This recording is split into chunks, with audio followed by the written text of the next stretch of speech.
আসছে সেপ্টেম্বরের অধিবেশনেই নতুন রাষ্ট্রপতি নির্বাচন করা হবে বলে জানিয়েছেন আইনমন্ত্রী মোহাম্মদ আসাদুজ্জামান। সংবিধান অনুযায়ী পরবর্তী রাষ্ট্রপতি নির্বাচনে ৯০ দিন সময় আছে সরকারের হাতে। কাজেই বিশেষ অধিবেশন ডাকার প্রয়োজন নেই বলেও জানান তিনি। সেপ্টেম্বরের অধিবেশনেই ২৩তম রাষ্ট্রপতি পাবে দেশ বলে মন্তব্য করেন আইনমন্ত্রী। সকালে রাজধানীর সিরডাপ মিলনায়তনে একটি অনুষ্ঠানে সাংবাদিকদের প্রশ্নের জবাবে তিনি এসব কথা বলেন। সদ্য সাবেক রাষ্ট্রপতির বিরুদ্ধে কোনো মামলা থাকলে তা খতিয়ে দেখা হবে বলেও জানান তিনি। অনুষ্ঠানে আইনমন্ত্রী বলেন, আগামী ক্যাবিনেট মিটিংয়েই মানবাধিকার কমিশন আইন ও গুম কমিশন প্রতিকার আইন তোলা হবে। দলীয় ফোরামেই পরবর্তী রাষ্ট্রপতির বিষয়ে সিদ্ধান্ত হবে বলে জানিয়েছেন প্রধানমন্ত্রীর রাজনৈতিক উপদেষ্টা ও বিএনপির সিনিয়র যুগ্ম মহাসচিব রুহুল কবির রিজভী। সকালে রাজধানীর শেরেবাংলা নগর জিয়া উদ্যানে রাষ্ট্রায়ত্ত ১২ প্রতিষ্ঠানের নবনিযুক্ত চেয়ারম্যানদের নিয়ে জিয়া দম্পতির সমাধিতে শ্রদ্ধা জানিয়ে এই মন্তব্য করেন তিনি। এ সময় সাংবাদিকদের বলেন, সদ্য পদত্যাগ করা রাষ্ট্রপতির বিচার চেয়ে বিভিন্ন রাজনৈতিক দলের দাবির বিষয়েও দল সিদ্ধান্ত নেবে। নতুন নিয়োগপ্রাপ্ত চেয়ারম্যান সততা ও নিষ্ঠার সাথে দায়িত্ব পালন করবে আশা করেন তিনি।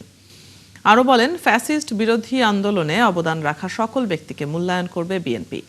যারা এরই মধ্যে দায়িত্ব পেয়েছেন তারা যেন ভবিষ্যতে অন্যায়ের কাছে মাথা নত না করেন সেই আহ্বান জানান রুহুল কবির রিজভী।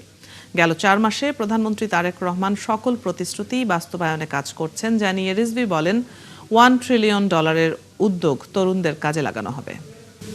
তার গুরুতর শারীরিক অবস্থা অবনতি হয়েছে, তো সেটাই আমরা জানি এবং সেই কারণেই তিনি পদত্যাগ করেছেন।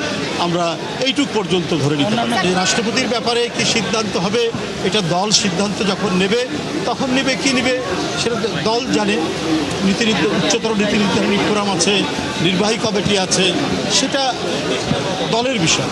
আমি ব্যক্তি মানুষ হিসেবে, দলের সিনিয়র যুগ্ম মহাসচিব হিসেবে শুধু ওইদিকেই বলি যে তিনি পদত্যাগ করেছেন, তার শারীরিক অবস্থার অবনতি হয়। প্রধানমন্ত্রী তারেক রহমান বলেছেন, সরকার স্বনির্ভর, সমৃদ্ধ ও প্রযুক্তি নির্ভর বাংলাদেশ গড়তে চায়।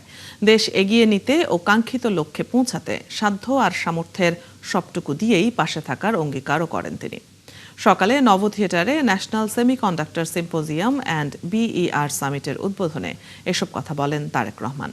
পোশাক শিল্পের পরে সেমিকন্ডাক্টর শিল্পই সম্ভাবনার গন্তব্য হতে পারে বলেও মন্তব্য করেন তিনি।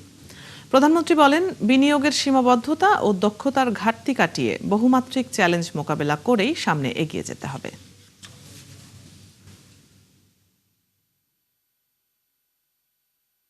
আমাদের মেধাবী, তারুণ্য, দক্ষ এবং উদ্যমী জনশক্তির উদ্ভাবনী শক্তির উপরে ভর করে পোশাক শিল্পের পরে, যেটি আমি দৃঢ়ভাবে বিশ্বাস করি, পোশাক শিল্পের পরে সেমিকন্ডাক্টর শিল্পই হতে পারে বাংলাদেশের জন্য আরেকটি সম্ভাবনায় অর্থনৈতিক গন্তব্য।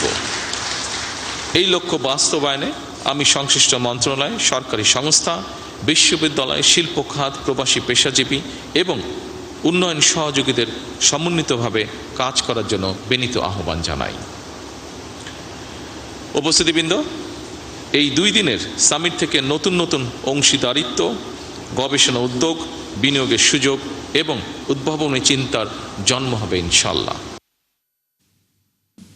রাজধানী ঢাকা সহ সারা দেশে সিএনজি গ্যাসের তীব্র সংকট দেখা দিয়েছে। তরলীকৃত প্রাকৃতিক গ্যাস সরবরাহ ব্যাহত হওয়ায় রাজধানী সহ দেশের বিভিন্ন স্থানেই এই সংকট চরমে পৌঁছেছে। ফিলিং স্টেশনগুলোতে ঘন্টার পর ঘন্টা অপেক্ষা করেও মিলছে না সিএনজি, আর যাও বা মিলছে নিম্নচাপের কারণে খুব সামান্যই পাওয়া যাচ্ছে। এতে চরম ভোগান্তিতে পড়েছেন সিএনজি চালিত যানবাহনের চালক, গণপরিবহন খাতের কর্মী ও যাত্রীরা। চালকদের অভিযোগ, গ্যাস সংকটের কারণে তারা যাত্রী পরিবহন করতে পারছেন না। চরম অনিশ্চয়তায় পড়ছেন দৈনিক জমা পরিশোধ ও সংসারের খরচ চালানো নিয়ে। অন্যদিকে গ্যাস সরবরাহ স্বাভাবিক না থাকায় লোকসানের মুখে পড়েছেন সিএনজি ফিলিং স্টেশনের মালিকরাও। দ্রুত এই সংকট নিরসনে সংশ্লিষ্ট কর্তৃপক্ষের উদ্যোগ কামনা করেছেন তারা।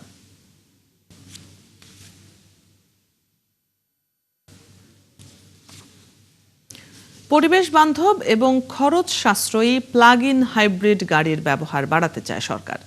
এজন্য আমদানি পর্যায়ে করভারও কমিয়েছে। তবে সিসি বিন্যাস করভারের বিরোধিতা করছেন ব্যবসায়ীরা। তারা বলছেন, এর ফলে মূলত একটি দেশের গাড়ির বাজারে পরিণত হবে বাংলাদেশ। এছাড়া প্লাগ-ইন গাড়ি নিয়ে সরকারি নীতিতেও গলদ আছে, যার কারণে অর্থায়ন করছে না ব্যাংক। জাহিদুল ইসলামের প্রতিবেদন। পরিবেশ বান্ধব ও সাশ্রয়ী বৈদ্যুতিক গাড়ির চাহিদা বাড়ছে বিশ্বব্যাপী। বাংলাদেশেও এর ব্যবহার বাড়াতে এবার বাজেটে কর ছাড় দিয়েছে সরকার। তবে এটি নির্ধারণ করা হয়েছে সিসি বিন্যাসে। এ খাতের ব্যবসায়ীরা বলছেন, এতে 18 সিসি পর্যন্ত গাড়ির দাম কিছুটা কমলেও এর উপরের সিসি পর্যন্ত প্লাগ ইন এবং সব রকম রিকন্ডিশন গাড়ির দাম বাড়বে। সিসি স্ল্যাব ভাঙাতে আমরা ভালো এফেক্টেড হয়েছি। আমাদের তেলের গাড়িগুলোর দাম বেড়ে গেছে, হাইব্রিডও আগের চেয়ে একটু বাড়তি দামে আমাদের আনতে হচ্ছে।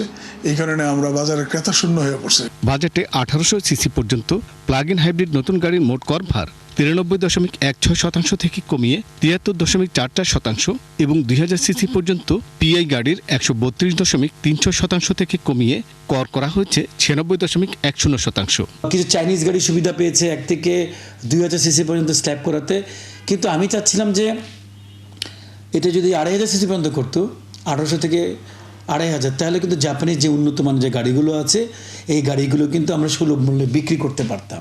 ব্যাংক তার বিনিয়োগ খুঁজতেছে, ব্যাংক তার প্রফিট খুঁজতেছে, কেউ কি বাংলাদেশ খুঁজতেছে না? বাংলাদেশ ব্যাংকের কাছে 4600 কোটি টাকা আছে গ্রিন ফান্ড। ইলেকট্রিক গাড়ি কিভাবে গ্রিন ফান্ডের আওতায় না পড়ে?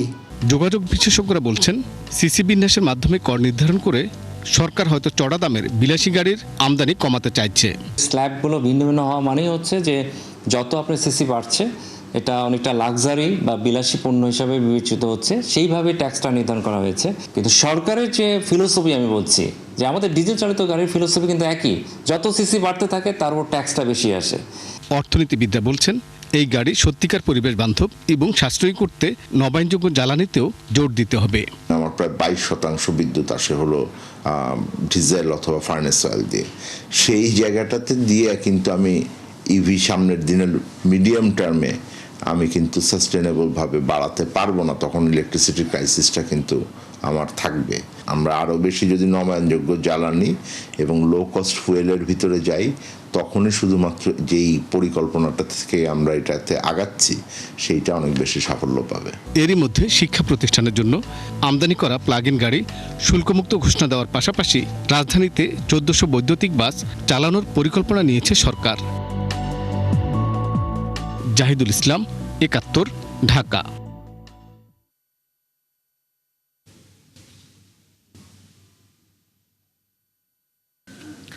সুন্দরবন ও উপকূলীয় জনগোষ্ঠীর সুরক্ষা এবং জলবায়ু পরিবর্তনের ক্ষয়ক্ষতি মোকাবেলায় সরকারের নীতি ও পরিকল্পনা তুলে ধরতে বাগেরহাটের মংলায় শুরু হয়েছে দিনব্যাপী নাগরিক সংলাপ। সেখানে বক্তব্য রাখছেন পরিবেশ প্রতিমন্ত্রী শেখ ফরিদুল ইসলাম।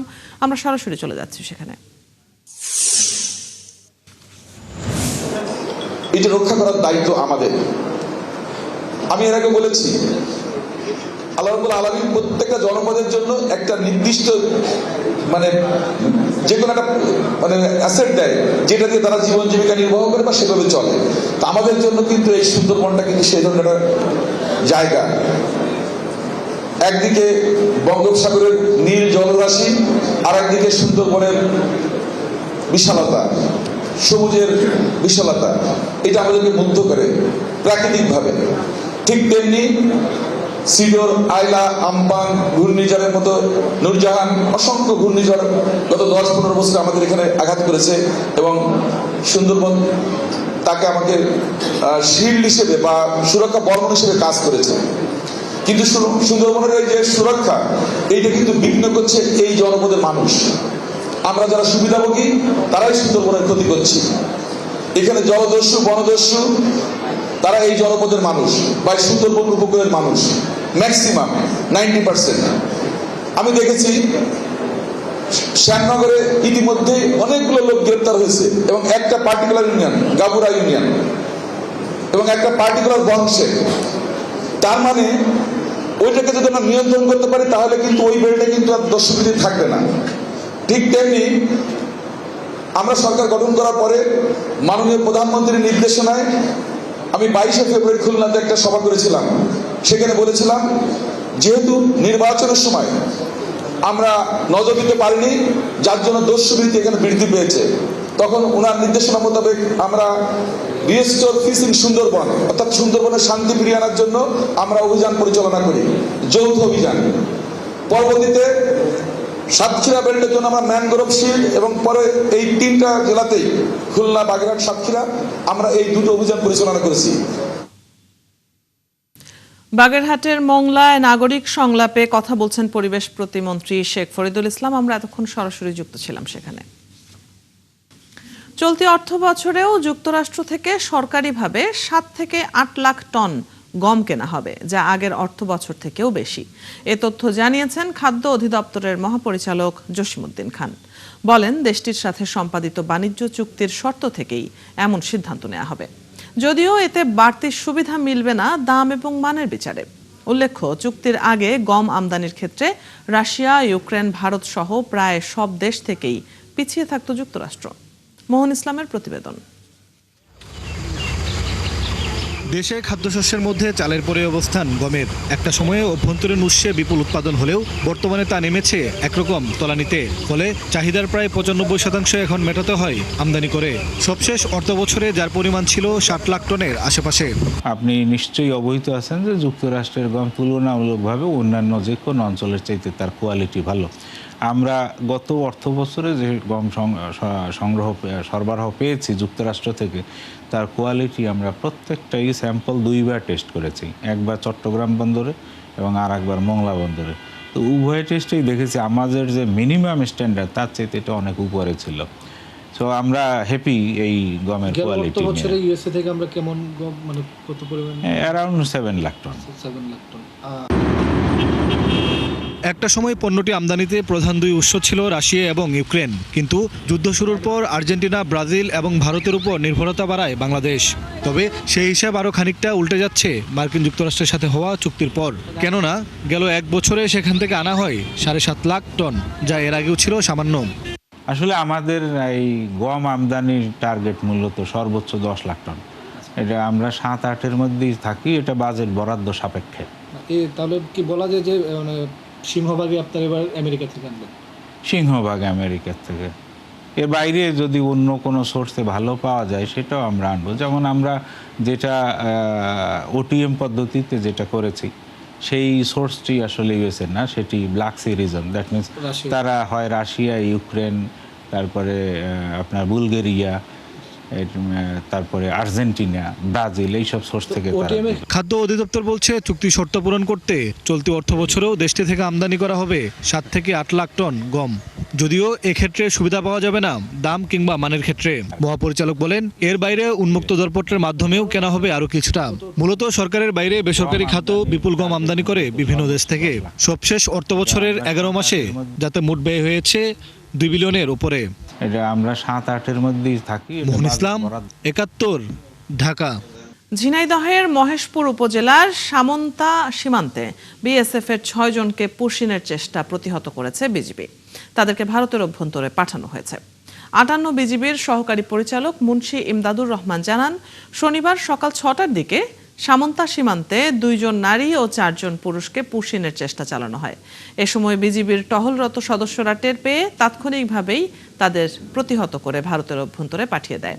এই ঘটনায় 58 বিজিবির পক্ষ থেকে বিএসএফকে প্রতিবাদ জানানো হয়েছে।